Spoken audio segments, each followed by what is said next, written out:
தமிழடியான் சொந்தங்கள் அனைவருக்கும் வணக்கம். இரண்டு முக்கியமான செய்திகளுடன் உங்களை சந்திக்கின்றேன். இரண்டுமே முக்கியமானவை.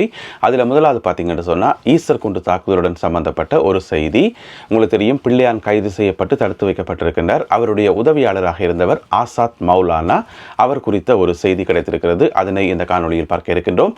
இரண்டாவது முக்கியமான செய்தி, அரசாங்கத்தினால் வெளியிடப்பட்ட வர்த்தமானி அறிவித்தல். அதாவது 5941 ஏக்கர் காணியை கையகப்படுத்துவதற்காக வெளியிடப்பட்ட அந்த வர்த்தமானியை மீளப் பெறுவதாக அரசாங்கம் அறிவித்திருக்கிறது.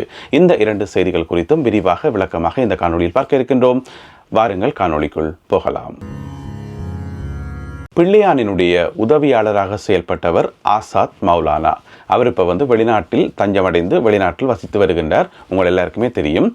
அவருடைய சாட்சியங்கள் மூலமாகத்தான் நிறைய விஷயங்கள் வெளியில் வந்தது. உங்களுக்கு தெரியும், ஈஸ்டர் குண்டு தாக்குதல் சம்பந்தமாக சேனல் 4 தொலைக்காட்சி ஒரு ஆவணப்படம் ஒன்று வெளியிட்டிருந்தது. அந்த ஆவணப்படத்தில் முதலாக தோன்றி நிறைய விஷயங்களை உலகத்துக்கு வெளிப்படுத்தினவர் தான் ஆசாத் மௌலானா. இப்போ ஈஸ்டர் குண்டு தாக்குதலுடைய விசாரணைகள் தொடர்ச்சியாக இடம்பெற்று கொண்டு வர்ற இந்த நேரத்தில் இப்போ அண்மை காலமாக சொல்லப்பட்டது, ஆசாத் மௌலானா இலங்கைக்கு வர இருக்கின்றார். அவர் இலங்கைக்கு அழைத்து வரப்பட இருக்கின்றார். அவர் அங்கே இன்னும் நிறைய தகவல்களை வெளிப்படுத்த இருக்கின்றார், சாட்சியங்களை வழங்க இருக்கிறார் என்று சொல்லப்பட்டிருந்தது. இப்போ ஒரு தகவல் கிடைச்சிருக்கிறது என்று சொன்னால், ஆசாத் மௌலானா இலங்கைக்கு வருவதற்கு தன்னுடைய மறுப்பை வெளியிட்டிருக்கிறார். வரமாட்டேன் என்று சொல்லியிருக்கிறார். நான் இலங்கைக்கு நேர வரமாட்டேன், அது எனக்கு பாதுகாப்பு இல்லை, எனக்கு உத்தரவாதம் இல்லை.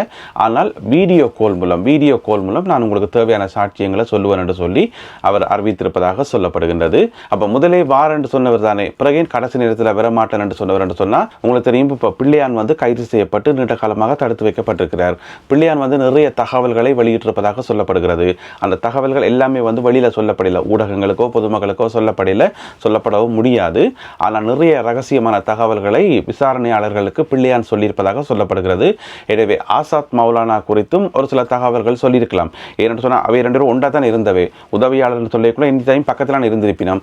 எனவே சில பல குற்றங்கள் ஆசாத் மௌலானா மேலேயும் சாட்டப்பட்டிருக்கலாம். அவர் மேலேயும் சில விசாரணைகள் நடப்பதற்கான வாய்ப்புகள் இருக்கலாம். எனவே அவர் இலங்கைக்கு திரும்பி வரையக்குள்ள சிலவள அவர் கைது செய்யப்படுறதுக்கான வாய்ப்புகளும் நிறையவே இருக்கு என்று சொல்லப்படுகிறது. அதுக்கு காரணம் பிள்ளையான் வழங்கிய வாக்குமூலம். எனவே அந்த அடிப்படையில் தான் ஆசாத் மௌலானா தயங்குவதாக தகவல்கள் வெளியாகி இருக்குது. அதே நேரம் ஆசாத் மௌலானா இப்ப புதிய சாட்சியங்களை வழங்க போகிற இந்த நேரத்தில் இன்னும் நிறைய ரகசிய தகவல்களை வெளியிட இருப்பதாக சொல்லப்படுகிறது. அது பிள்ளையானுடன் சம்பந்தப்பட்ட கடத்தல்கள், கொலை சம்பவங்கள் என்று சொல்லி உங்களுக்கு தெரியும், ஏற்கனவே பெரிய ஒரு பட்டியல் ஒன்று இருக்குது. பிள்ளையானால் மேற்கொள்ளப்பட்டதாக சொல்லப்படுற கடத்தல்கள், கொலை சம்பவங்கள் என்று சொல்லி வயதானவர்களிலிருந்து சிறுவர்கள் வரைக்கும் நிறைய பேரும் அவர்களுடைய சம்பவங்கள் எல்லாமே இருக்குது.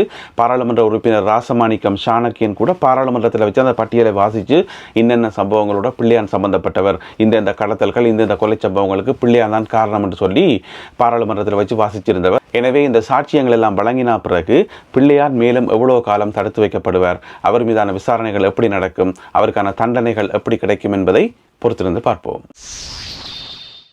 சற்று முன்னர் கிடைத்த மிகவும் மகிழ்ச்சியான செய்தி. அது என்னென்று சொன்னால், அரசாங்கம் இன்றைக்கு ஒரு அறிவித்தல் ஒன்றை விட்டிருக்கிறது. அந்த வர்த்தமானியை மீளப் பெறப்போவதாக. எந்த வர்த்தமானி என்று சொன்னால், இந்த வருடம் மார்ச் மாதம் 28ஆம் தேதி அரசாங்கத்தால் வெளியிடப்பட்ட வர்த்தமானி.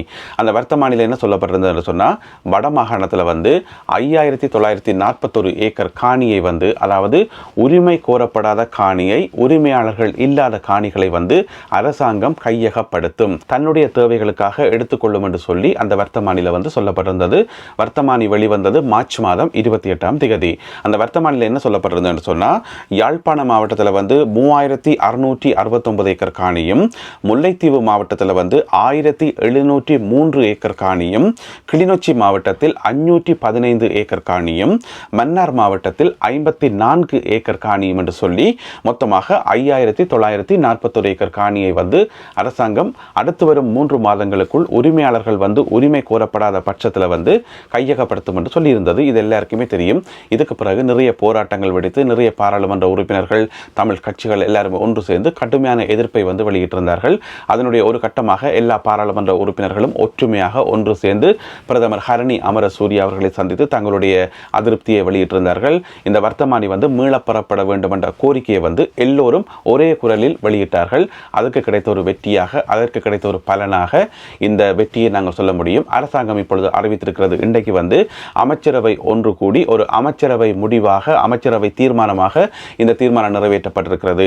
அந்த வர்த்தமானியை வந்து மீளப்பெறப்போவதாக அரசாங்கம் இன்றைக்கு அறிவித்திருக்கிறது.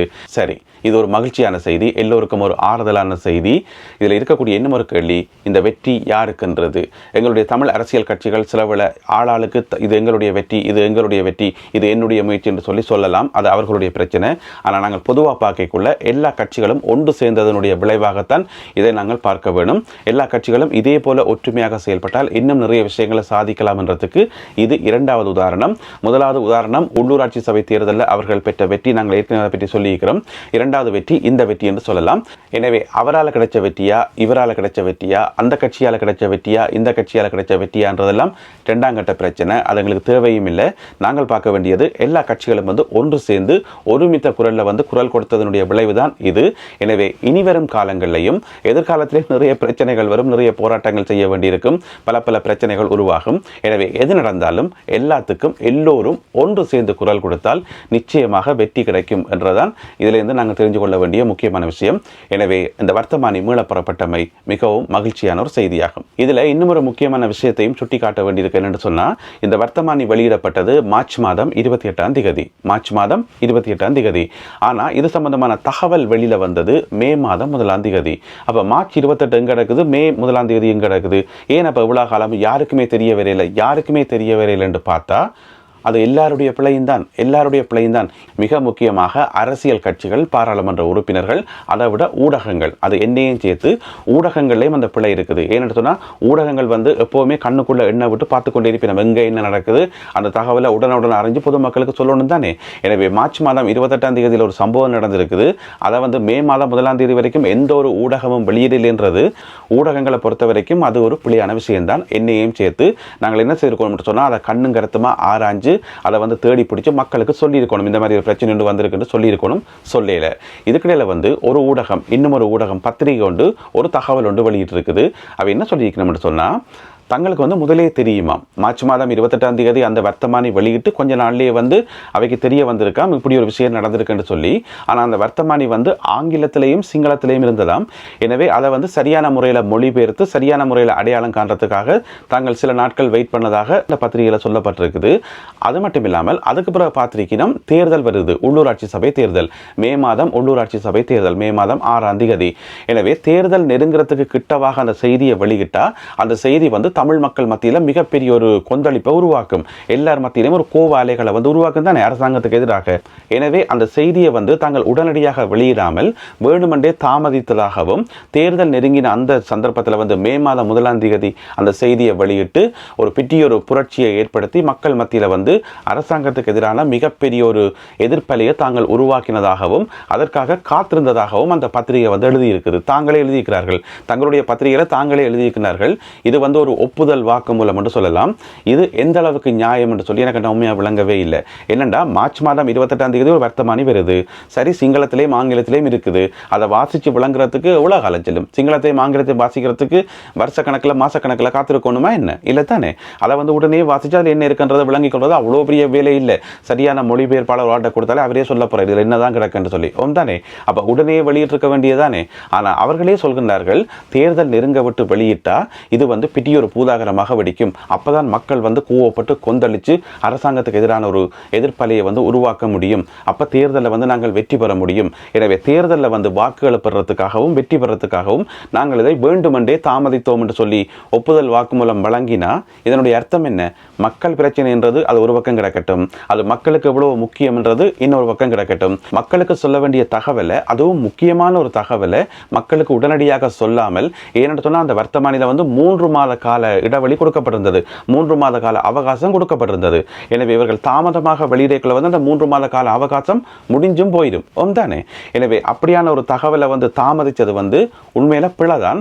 இருந்தாலும் அந்த பத்திரிகையில மட்டும் நான் 100% குற்றச்சாட்டு சொல்ல மாட்டேன். ஏனென்றால் எந்த பத்திரிகையுமே இந்த செய்தியை வெளியிடல, எந்த ஊடகமுமே இந்த செய்தியை வெளியிடல. அந்த வகையில் அவர்கள் பரவாயில்லை. எனவே அந்த செய்தியை கண்டுபிடித்து வெளியிட்டமைக்காக அந்த பத்திரிகைக்கு எங்களுடைய பாராட்டுக்களை தெரிவித்துக் கொள்ளலாம். எனவே இனி வரும் காலங்களில், எதிர்வரும் காலங்களில் வந்து இந்த மாதிரியான செய்திகள் கிடைக்கும் போது மக்களுக்கு உடனுடனே சொல்றதுதான் பொருத்தமான ஒரு ஊடகத்துறையாக இருக்கும் என்றது என்னுடைய ஒரு கருத்து. எனவே வர்த்தமானி அறிவித்தல் மீளப்பெறப்பட்டமை தமிழ் மக்களுக்கு மகிழ்ச்சியான ஒரு செய்தியாகும்.